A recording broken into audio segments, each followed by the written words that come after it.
Welcome to You Decide. I'm your host, Errol Lewis. When it comes to primaries for mayor, few people know the terrain better than Bill de Blasio. He was the 109th mayor of New York City. He served from 2014 to 2021. That means he knows exactly what is going on with today's candidates in these final days before the election when you decide. He also understands the challenges that the eventual winner will face when they step into City Hall. So the primary is just around the corner. Perfect time to check in with our old Monday night Inside City Hall regular and former mayor. Good to see you, Mr. Mayor. Thanks for coming in.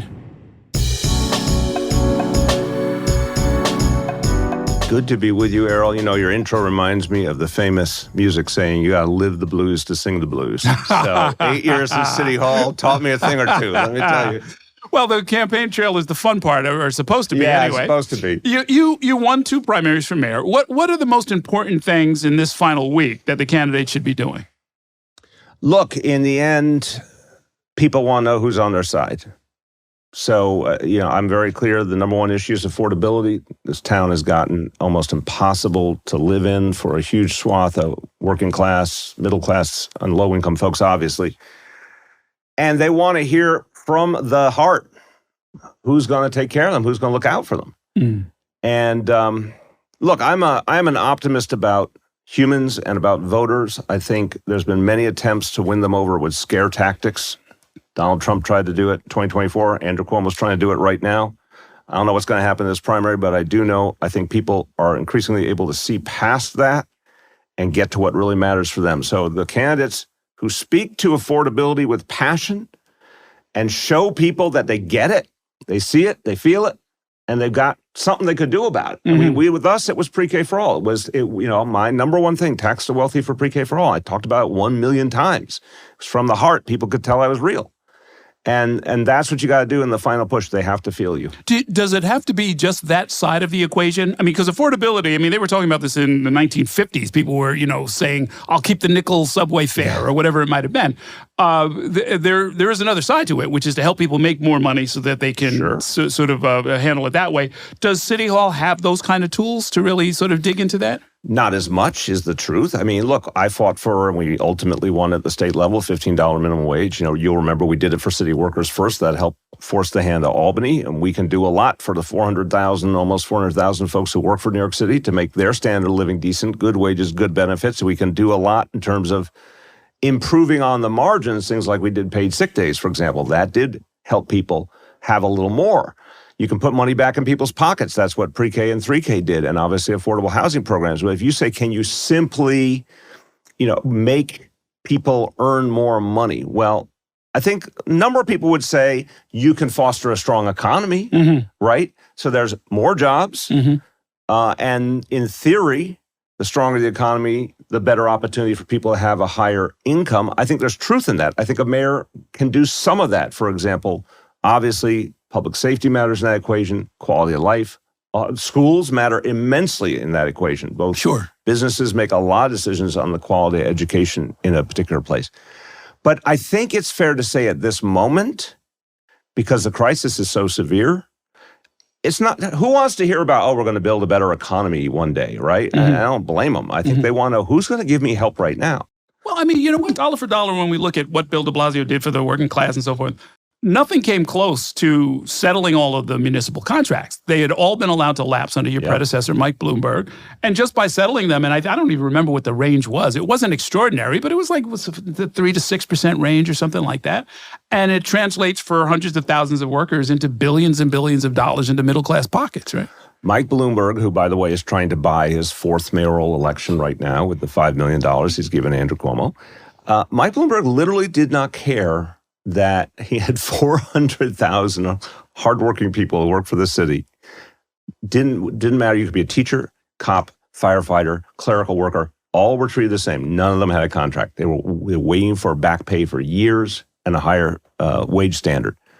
You're right. Just that act alone put a ton of money in people's pockets and helped everyday people to have more chance of living here. So mayors have a lot of tools, but I think what I'm saying to you is, yeah, the big economic planning, absolutely, we want to have the biggest, most diverse economy. A mayor can have an impact. But what I think people need right now is those sharp solutions.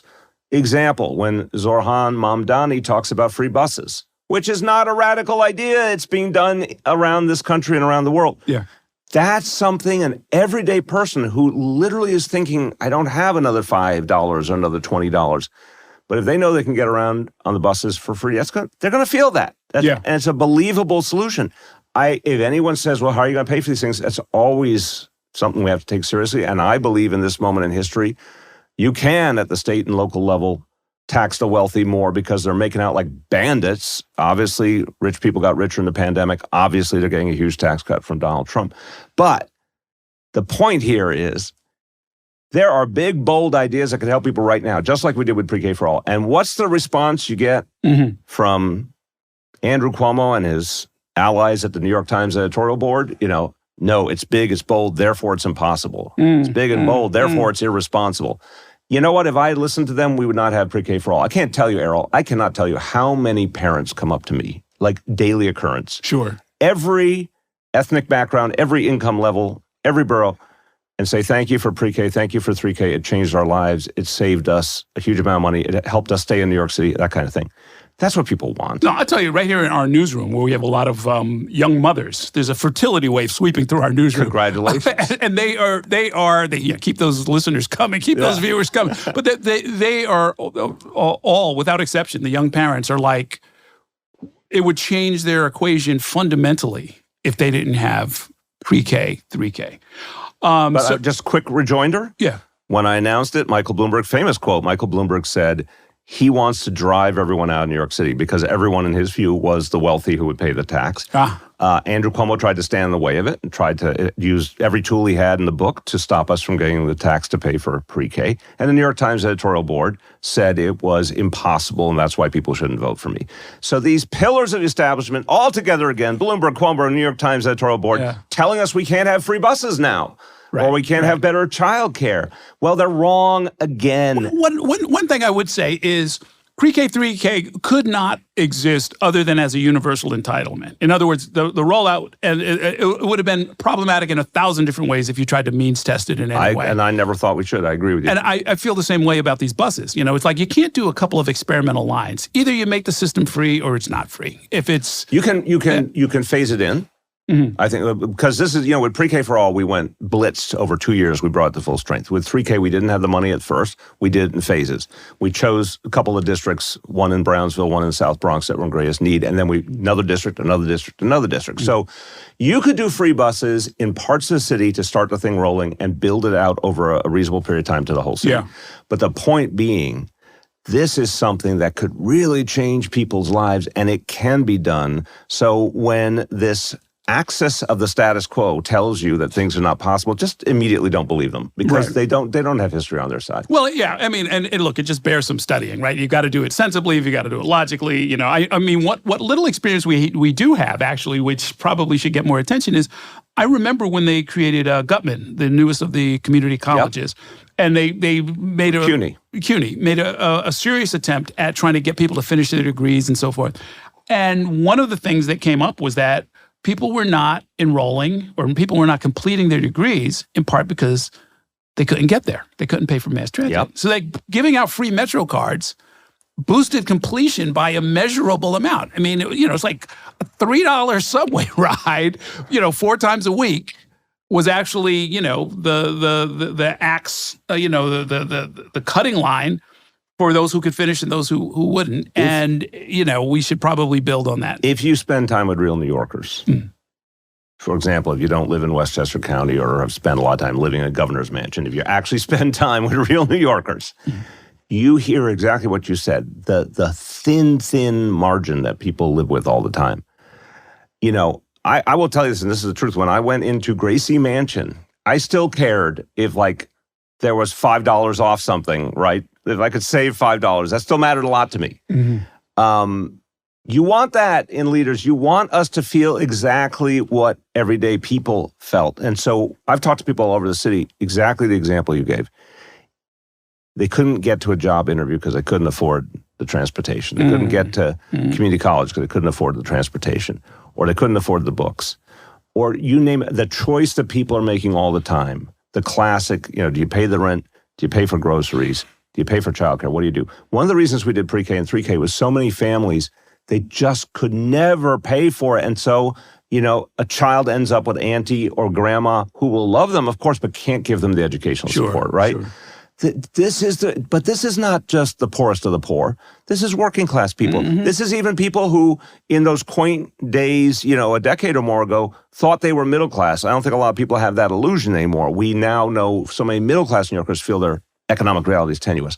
So my point is, every form of relief, but right now, not one day, right now is what people will be voting on. They're looking for help now. One of the big issues that has come up, that it's mostly aimed at Zoran Mamdani, although he's not the only one this would apply to, is that because he hasn't run anything even remotely as complex and large in number of employees as the city of New York, he's not ready, he's not tested, he can't do it. Now, as a threshold matter, it's interesting because nobody runs an organization as big as the city of New York, right? Right. We have a little circular logic there. Well, no, I remember in particular Ray McGuire when he was like the number 2 at Citigroup, right? Which is a global organization, and you count up all of their employees, and it was like 200,000, including like in Indonesia and China and everywhere else. And I was like, nobody's run anything as big as the city. On the other hand, there are some distinctions to be made here. Now, in your case, I guess the biggest thing you had run at that point was the public advocate's office. Well, no, I had public advocate's office. I had run in a different sense, the 2000 Hillary Clinton Senate campaign. I had been the regional administrator for HUD.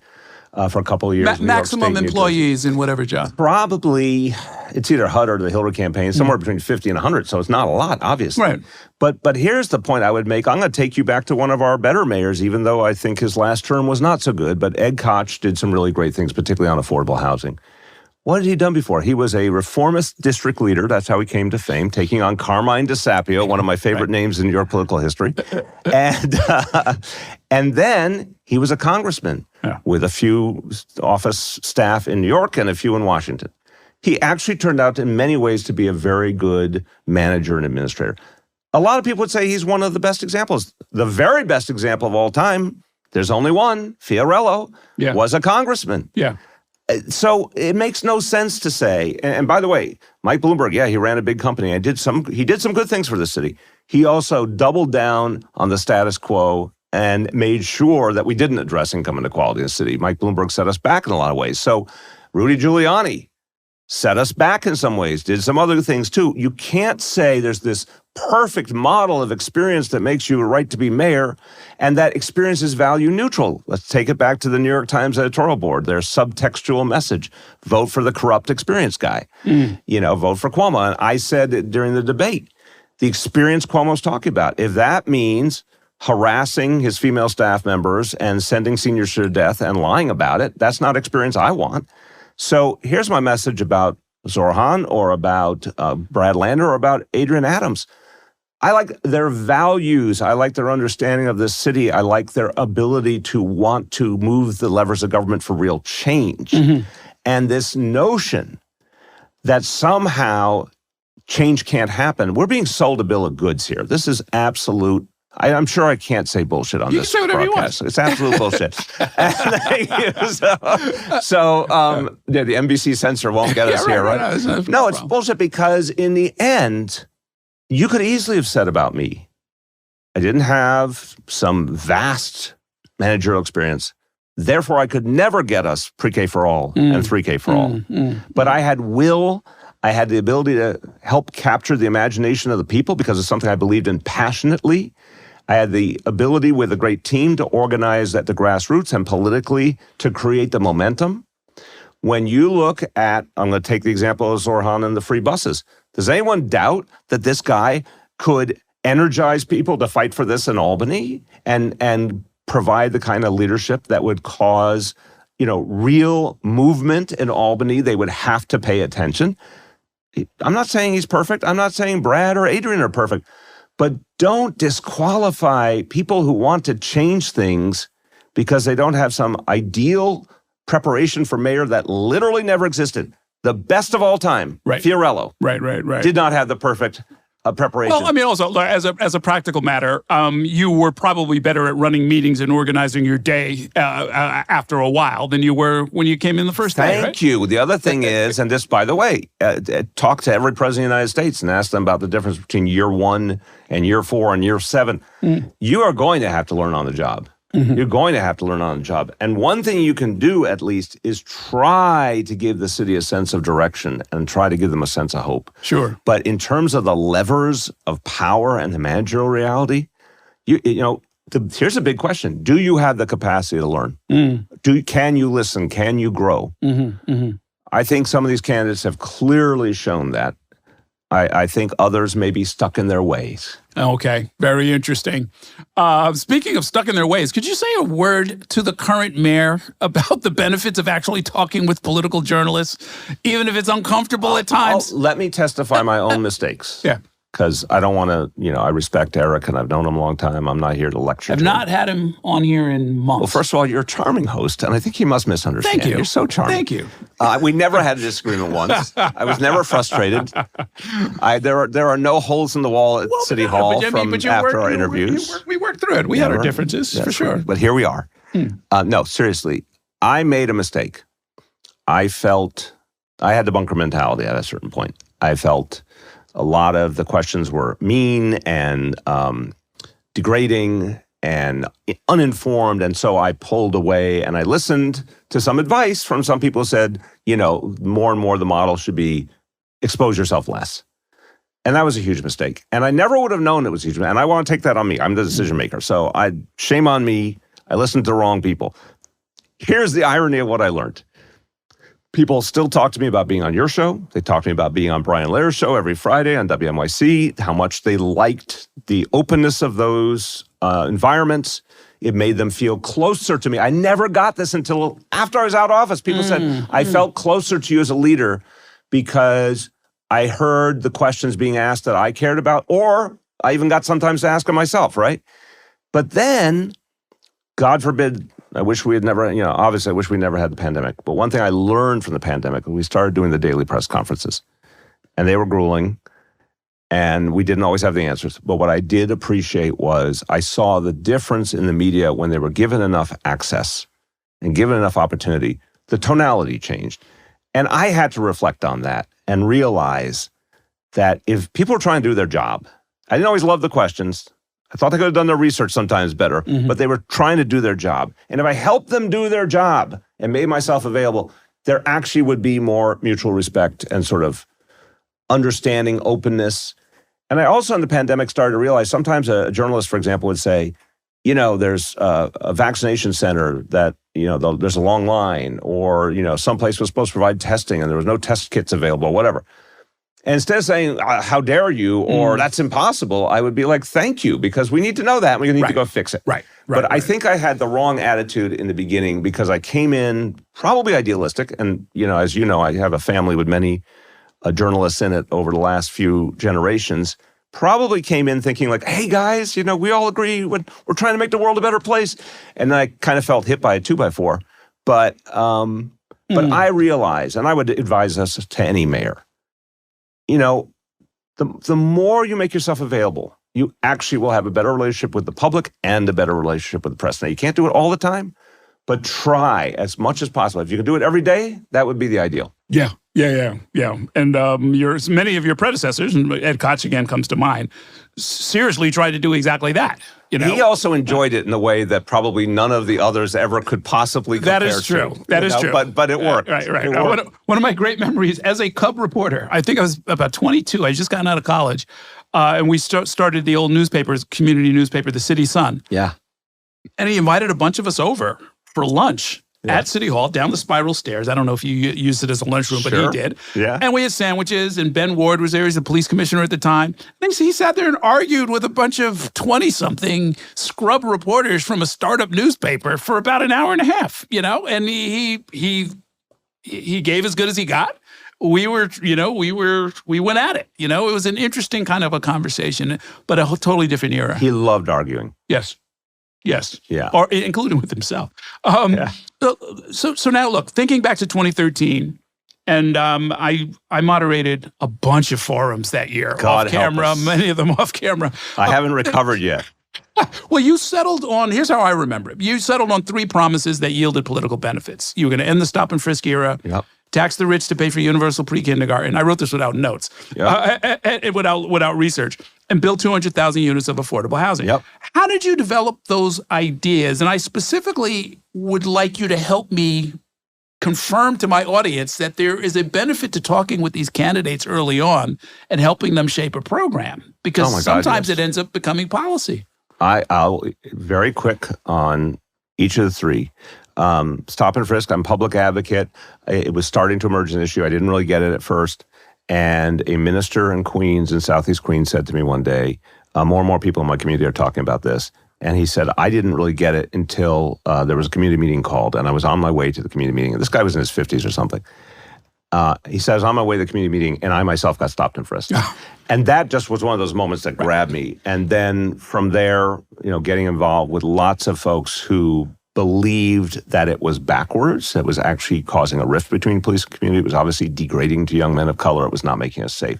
And then started talking to the experts. That's part of what Bill Bratton and I bonded over. As I started to get to know him early in 2013, he was like, he said, this is like chemotherapy. If you use it the right amount, that's one thing, but if you use it too much, you'll actually kill the patient. So, it was like a combination of everyday people, experts, listening in communities. With the 200,000 units of affordable housing, I had some background in affordable housing. I talked to a lot of people. We believed that the city was aiming too low. And I called a former HUD secretary who I respected. And I said, what do you think of this proposal? And he literally said, Bill, that's this close to insane.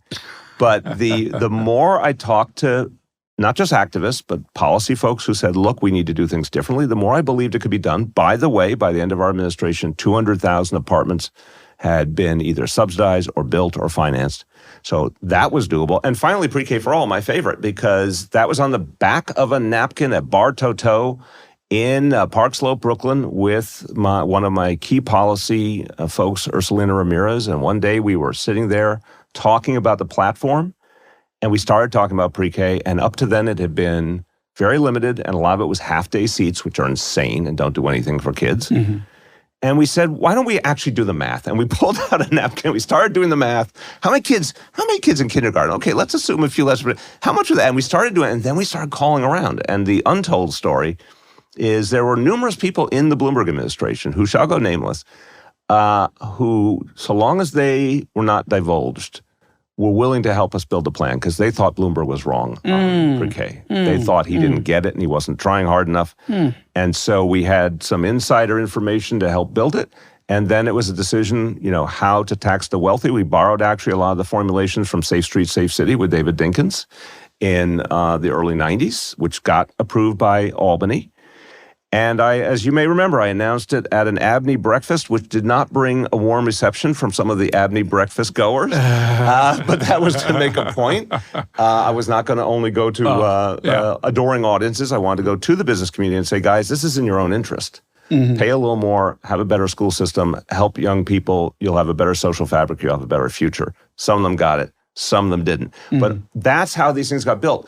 And a lot of people contributed over months and months. So yes, talking to the candidates, talking to their policy staff, you can move mountains. Some of the people who helped us are the reason we have Pre-K today. And hundreds of thousands of kids have benefited. Yeah. I mean, this is the stuff of politics that I get most excited about, and sort of telling people when I try and explain how it really works. I keep telling them, it's like, listen, you're not going in a restaurant and somebody's going to hand you a menu and you just pick the policies that you like. That's not how voting is done. I mean, or you can wait until then, but you're more the chef than the customer. You need to get in the kitchen and throw in some, parsley or whatever it is, throw in some spices and look at how it's made, because, that's the only way you're going to get something that's going to really work. So what do you see happening in the, to jump ahead, when this primary is over? There's a very good chance that there will be a Democratic nominee, a working families nominee, a Republican nominee that's already been determined, and people running on independent lines. Is this going to be a chaotic November, do you think? I think it's going to be a hard-fought November. I think it's going to be a real general election. Now, anything could happen. But, any way you slice it, seeing how this Democratic primary is intensified, that's going to spill over into the general election. And I think what's actually happening is largely because there was so much distraction from Washington and from Trump Literally only in the last week or two are people fully paying attention. It's almost like it just started and bang, it's going to be over on Tuesday.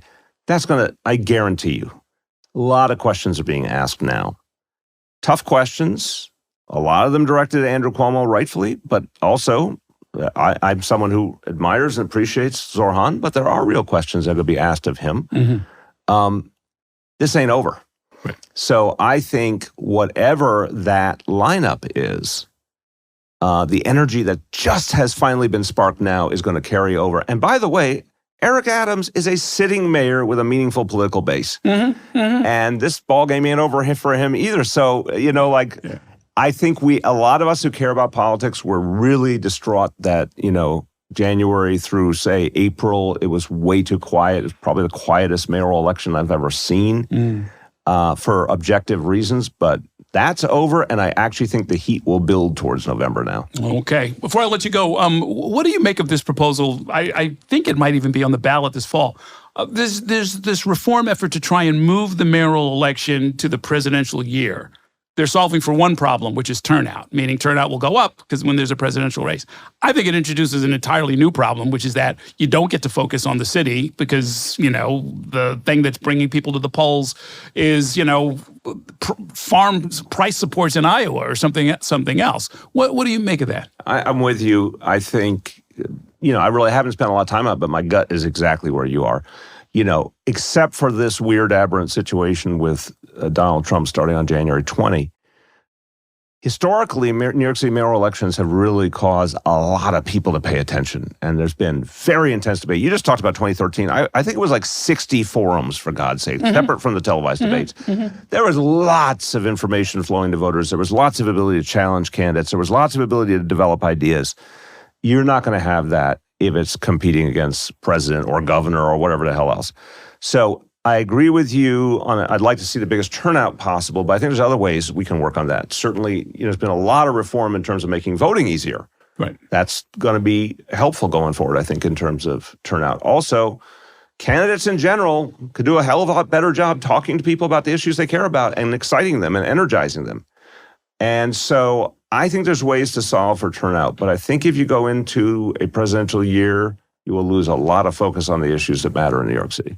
Okay. We're going to leave it there for now. Thanks a whole lot, and we will see you on the other side of primary day. There we go. Thanks.